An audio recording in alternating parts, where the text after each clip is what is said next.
تو اللہ تعالیٰ نے ان سے کہا ہے کہ یہ سارا وہ لوگ ہیں جن کے پاس کتابیں تھیں، جن کے پاس شریعت کا علم تھا، جن کو انبیاء اور رسولوں کے ذریعے معجزے دکھائے گئے، پھر بھی یہ اللہ کی علم کی پرفیکشن کو کامل نہیں سمجھتے، پھر بھی یہ اللہ پر ایمان نہیں رکھتے.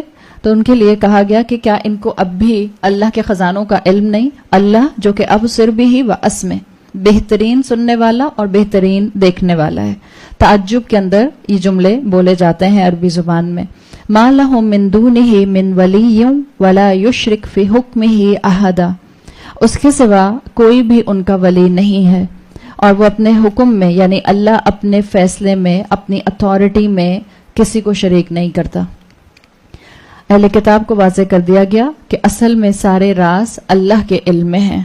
ان کی اپنی من گھڑت کہانیوں کے اندر وہ حقیقت نہیں جو وہ لوگوں کو بیان کرتے ہیں، اور ان کے اس چینجز کے اندر بھی وہ وزن نہیں جو انہوں نے اپنی کتابوں کے اندر کر دی ہیں. جو ڈیویشن اور جو تحریفات انہوں نے اپنی کتابوں میں کر دی ہیں، اس کے لیے ان کے پاس کوئی سبسٹنس، کوئی وزن نہیں ہے.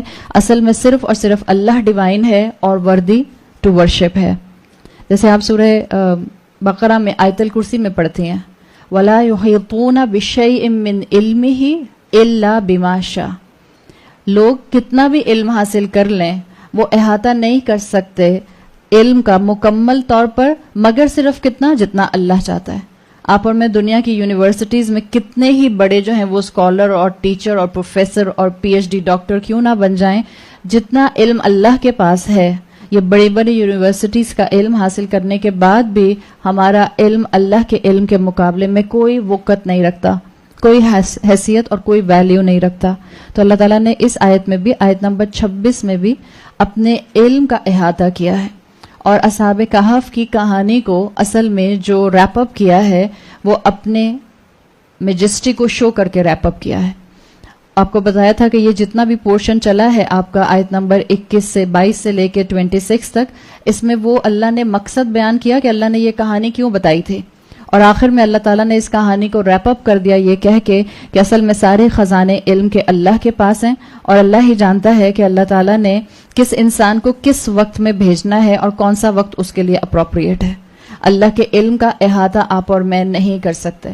اللہ سے ہم دعا کرتے ہیں کہ اللہ تعالیٰ ہم نے جو بھی مختصر اس اصحاب کہف کی کہانی سے لیسنز لینے کی کوشش کی ہے، اللہ ان کو ہماری زندگیوں کا حصہ بنا دے، اور اللہ جو کریج اور جو سپورٹ ایک دوسرے کی نیکیوں میں اور جو اسٹرینتھ اور جو استقامت اصحاب کہف کے اندر نظر آتی ہے، اللہ ہمارے اندر بھی اس رمضان کی برکتوں سے اس اسٹرینتھ اور اس استقامت کو پیدا کر دے، اور اللہ ہمیں توفیق دے کہ ہم بھی اپنے آس پاس ایسے دوست بنائیں جو ہمیں نیکیوں میں انکریج کرنے والے ہوں، جو ہمیں نیکیوں میں سپورٹ کرنے والے ہوں، جو ہمیں نیکیوں کا انسینٹیو دینے والے ہوں. اب آگے آیت نمبر 27 سے سورۃ الکہف کا دوسرا حصہ شروع ہوگا. تیسرا حصہ شروع ہوگا. 2 حصے مکمل ہو گئے، اب تیسرا حصہ شروع ہوگا. اور آپ کو بتایا تھا کہ ٹوٹل اس سورت کے 8 حصے ہیں. جنرلی اس سورت کے اندر جو کہانیاں آتی ہیں، اور بیسیکلی 4 کہانیاں آتی ہیں، ان کو بہت زیادہ پرومیننٹلی مینشن کیا جاتا ہے. لیکن اگر آپ کلاسیکل اسکالرس کو پڑھیں تو آپ کو اسی لیے بتایا تھا کہ اس آپ کے بکلیٹ میں بھی جو 8 حصے کیے گئے ہیں وہ کلاسیکل اسکالرس کی بتائی ہوئی تفاسیر کی روشنی میں ہی کیے گئے ہیں، اس لیے کہ وہ کہتے ہیں کہ سورہ کہف میں جو 8 حصے ہیں اس میں بہت خوبصورت پیٹرن ملتا ہے، ربط ہے اس کے اندر، آرگنائزیشن ہے اس کے اندر، اس میں ایک نظم آپ کو ملتا ہے. جو ہم نے پہلا حصہ پڑھا تھا وہ کس کے بارے میں تھا؟ وہ قرآن کے بارے میں تھا. تو اس کے لیے کہتے ہیں عربی زبان میں کہ سورہ کہف کا پہلا حصہ ایک خطبہ ہے اللہ کی طرف سے. خطبہ کیا ہوتا ہے؟ کسی بھی اچھی چیز کی نصیحت، سمپل لینگویج میں خطبہ ہوگی، ایسی چیز کی نصیحت جس کو آپ عمل میں لائیں گے تو آپ کو فائدہ دے گا. تو پہلا جو حصہ ہے وہ ایک اللہ کی طرف سے خطبہ ہے، اللہ کی طرف سے سمجھ لیں احکامات ہیں، اللہ کی طرف سے جو ہے نصیحت ہے، اللہ کی طرف سے کاؤنسل ہے. جو دوسرا حصہ ہے سورۃ الکہف کا وہ ایک کہانی ہے. کس کی کہانی ہے؟ اصحاب کہف کی کہانی ہے. اچھا، تیسرا حصہ جب ہم شروع کر رہے ہیں، اگین یہ اللہ کی طرف سے کچھ کلمات ہیں، کچھ نصیحتیں ہیں، ایک خطبہ ہے. تو 3 پورشن کیسے ہو گئے؟ خطبہ، کہانی، خطبہ. صحیح. اب جو چوتھا حصہ ہوگا وہ کیا ہوگا؟ آپ کو کیا لگ رہا ہے؟ یہ قرآن کا نظم بہت ہی خوبصورت ہے. ایگزیکٹلی. چوتھا حصہ جو ہے وہاں پر ایک کہانی ملے گی آپ کو. پھر اس کے بعد 5واں حصہ کیا ہونا چاہیے؟ خطبہ. اگین 5واں حصہ جو آئے گا سورہ کہف کا وہ کافی لمبا خطبہ ہے, وہاں کافی لمبی آیات کا ایک پورشن آتا ہے. اچھا, یہ جو اتنا لمبا 5واں ایک سٹیپ پہ 5ویں حصے پہ خطبہ آئے گا, اس کے بعد 6واں حصہ اور 7واں حصہ دونوں کہانیاں ہیں. صحیح, کیونکہ اتنا لمبا پرولونگڈ خطبہ آیا تو اسکالرز کہتے ہیں اس کے بعد پھر 6واں حصہ اور 7واں حصہ پھر 2 کہانیاں آئیں گی. ایک کہانی آئے گی موسیٰ اور خضر کی, اور اگلی کہانی آئے گی ذوالقرنین کی, اور جو آخری حصہ ہے وہ کیا ہوگا؟ خطبہ. سو یہ آپ کو ایک نظم جو ہے, ایک ربط جو ہے, ایک آرگنائزیشن جو ہے وہ آپ کو اس سورہ کہف میں بہت خوبصورتی سے ملتی ہے, اور بہت ہی ڈیٹیل کے ساتھ اسکالرز نے, مفسرین نے ان خطبات کی اور ان کہانیوں کی کنیکشنز کو ڈسکرائب کیا ہے. اور مطلب اتنا خزانہ ہے علم کا کہ اگر آپ اور میں سورہ کہف کو 2 سال تک بھی پڑھتے رہیں تو اس کے خزانے ختم نہیں ہوں گے. اور یہ کوئی آپ اور میں اپنی طرف سے نہیں انوینٹ کر رہے ہوں گے اس میں سے, یا آپ اور میں اس لیول پر نہیں ہیں کہ ہم تدبر کر کے ہم اس میں سے لیسن ڈیرائیو کر سکیں. ہم تو انہی کو پڑھنے کی کوشش کریں گے جو آلریڈی اس وقت ہمارے پاس جو ہے وہ اتنا ٹریجر تفاسیر کی شکل میں موجود ہے. تو یہ سیکوینس آپ کو ملتی ہے, خطبہ, کہانی, خطبہ, پھر کہانی, پھر خطبہ, پھر ایک پرولونگ جو ہے وہ آپ کو یہ آخری خطبہ ملتا ہے 5واں, پھر 2 کہانیاں, اور پھر آخری خطبہ.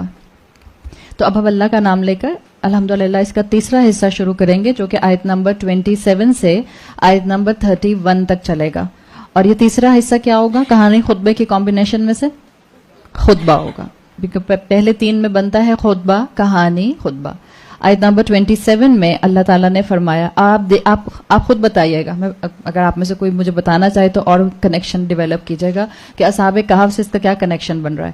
آیت نمبر 27 کا اللہ نے فرمایا, وَاتْلُو, اور تلاوت کیجیے اور تلاوت کرو, مَا أُوحِيَ إِلَيْكَ مِن کِتَابِ رَبِّكَ, اپنے رب کی نازل کردہ کتاب میں سے جس کو وحی کیا گیا ہے, لَا مُبَدِّلَ لِكَلِمَاتِهِ, اللہ کے ان کلمات میں کوئی تبدیلی ہو ہی نہیں سکتی, کوئی ٹرانسفارمیشن, کوئی تبدیلی, کوئی ذرا سا ایک لفظ کا ایڈیشن سبٹریکشن ہو ہی نہیں سکتا.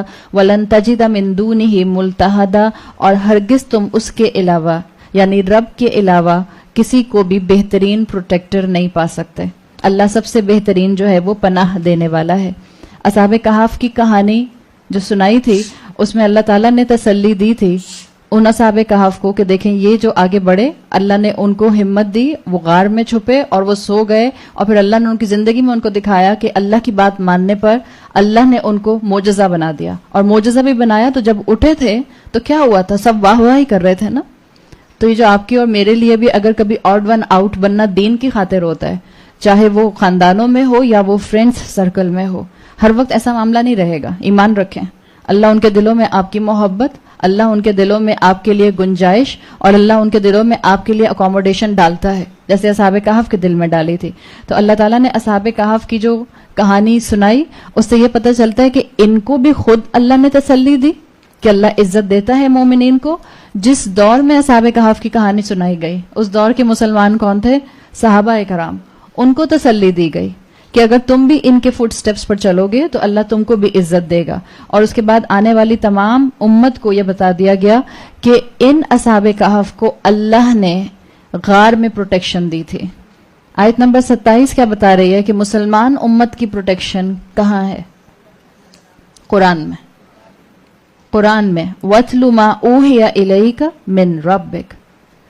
اصحاب کہف کی پروٹیکشن کہف تھی, غار تھی, اور آپ کی اور میری پروٹیکشن قرآن ہوگا. یاد ہے میں نے آپ کو بتایا تھا کہ اللہ کے رسول صلی اللہ علیہ وسلم نے شروع کی 10 آیات جو ہیں وہ دجال کے فتنے سے اور دجال سے محفوظ رہنے کے لیے ہر جمعے کو پڑھنے کا کہا ہے.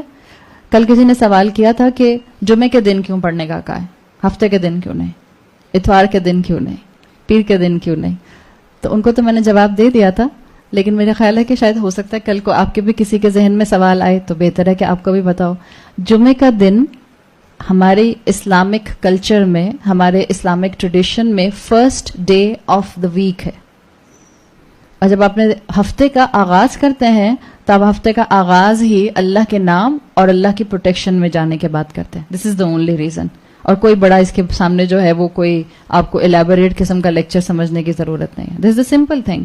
جمعہ جو ہے وہ تمام دنوں کا سردار کہلاتا ہے رسول اللہ صلی اللہ علیہ وسلم کی احادیث میں. ٹیکنیکلی جمعے سے ہی ہمارا ہفتہ شروع ہوتا ہے.